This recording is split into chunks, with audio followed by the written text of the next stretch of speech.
Welcome to this explainer. Okay, today we're tackling something that sounds kind of intimidating, but it's actually one of the absolute most powerful tools in modern AI development. We are going to break down the mechanics of OpenAI's function calling feature. So if you've ever wondered exactly how developers seamlessly integrate real-time, external data right into their large language model applications, well, you are in the perfect place. We're going to strip away all the jargon and see exactly how this engine works under the hood.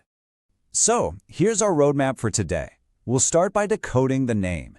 Then look at the 4 core components, walk through the step-by-step workflow, dive into a real-world weather example, and finally, explore multiple calls and beyond. Let's jump right in. All right, part 1, decoding the confusing name. Because, let's be honest, we've got to clear this major cognitive hurdle right out of the gate for developers jumping into this ecosystem. You see, the name function calling is actually incredibly ironic. The immediate assumption, which totally makes sense, is that OpenAI reaches into your local environment and literally turns the wrench on your code. But the reality? Totally different. OpenAI isn't doing any function calling itself. None. It's actually just acting like an incredibly smart router. It suggests which function you should run, and it hands you the exact parameters you need. So it's not running your code, it's just telling your code what to do. Moving on to part 2, the 4 core components. Now that we know what it doesn't do, let's get our building blocks firmly on the board. So these 4 pillars make up our entire architecture. First up, you have your local functions. These are just the custom scripts you've written, maybe to check a database or ping a weather service. Second, you have the application itself, the main code running the show. Third is the OpenAI API, acting as our bridge. And fourth, the big one, the underlying LLM, like GPT 3.5 or GPT-4. These models have been explicitly fine-tuned by OpenAI to know exactly what to do when they receive a system prompt containing your custom function definitions. They handle all the heavy logic behind the scenes, leaving your app to just focus on the actual execution. All right, part 3, the step-by-step workflow. We've got our components anchored, so let's trace the actual data flow. Think of this a lot like a high-speed relay race. Okay, let's follow this execution loop. First, your app sends your function definitions and the user's prompt over to the API. Then the API formats all of that for the LLM. Now, step 3 is where the real magic happens. The LLM doesn't cross the finish line itself. Instead, it hands the baton right back to your application, passing along the specific function name and those perfectly extracted parameters. Step 4, that's where your app does the heavy lifting and actually executes the local code. Then in step 5, you take those raw results, add them to the OpenAI message history, and shoot them right back to the API. Finally, step 6, the LLM reads that new data and generates a totally natural-sounding answer. It's just a continuous, dynamic loop. Which brings us to part 4, a real-world weather example. Let's see how this builds out in practice using a scenario directly inspired by the OpenAI docs hooked up to a real Open Weather Map API to see it in the wild. So it all begins in our Python code. Imagine we've got a function called runConversation. We initialize our OpenAI client, create our messages array, and toss in this super simple natural language user prompt. What's the weather like in Paris?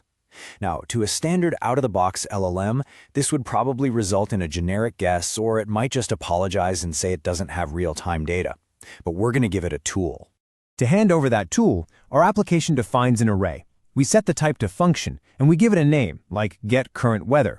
But the model actually needs to know how to use this tool, and that's where JSON schema comes in. We use this formatting standard to explicitly tell the LLM exactly what it needs to look for. In this specific case, we define that our function absolutely requires 2 parameters, latitude and longitude. We bundle this definition along with the user's prompt about Paris and send the whole shebang straight to the API. Now, this next part is the crucial point. The API sends back a response containing what are called tool calls. Because the LLM has been fine-tuned for this exact task, it instantly realizes, hey, to answer this prompt, I need to use the getCurrentWeather function. And check this out. It intelligently extracts the exact coordinates for Paris purely from its own internal knowledge base. It then passes those parameters, the literal latitude and longitude of Paris, straight back down to us. So the baton is back in our hands. Armed with those precise coordinates, our local Python script takes the wheel. We loop through the tool calls, match the function name to our local dictionary of available functions, and pass in those arguments. Then, our local code uses our Open Weather Map API key to make a standard HTTP request. It grabs that real-time weather data, wraps it up in a clean JSON result, sticks it into the messages array along with the tool call ID, and pushes that entire package right back to OpenAI in a second API call. And the best part is, this time you don't even need to send the tool definitions again. And wow, this brilliantly illustrates the payoff. The LLM receives that JSON data, the actual real-time external data it asked for, and digests it. Then it generates our final natural language response. So instead of a generic apology about not having real-time data, it tells us definitively that it is 10.39 degrees Celsius with a slight breeze in Paris right now. It flawlessly blended external API data with natural conversational generation. All right, part 5, multiple calls and beyond. That was awesome for a single query, but what if our users are asking complex questions that require data from multiple locations at the exact same time? Well, if we update our prompt to ask, what's the weather like in Paris and San Francisco, the system scales beautifully. The LLM is smart enough to realize it needs to use the tool twice. It actually sends back multiple tool calls in a single response. One set of parameters for Paris and a totally separate set for San Francisco. Your application just iterates through both, makes both local API calls, appends both results to the message history, and sends it all back. The final generated response then naturally compares both data points, perhaps letting you know that the temperatures in Paris and San Francisco are actually quite similar today. It's also worth pointing out that while OpenAI really popularized this highly structured workflow, this architecture isn't totally exclusive to them. As the AI landscape evolves at breakneck speed, competitors like Mistral are expected to feature something very similar within their closed-source models. The whole paradigm of LLMs intelligently suggesting function executions is basically becoming a standard industry pattern. To wrap up this explainer, I want to leave you with a slightly provocative thought on how you can really bend this feature to your will. Remember what we established at the beginning?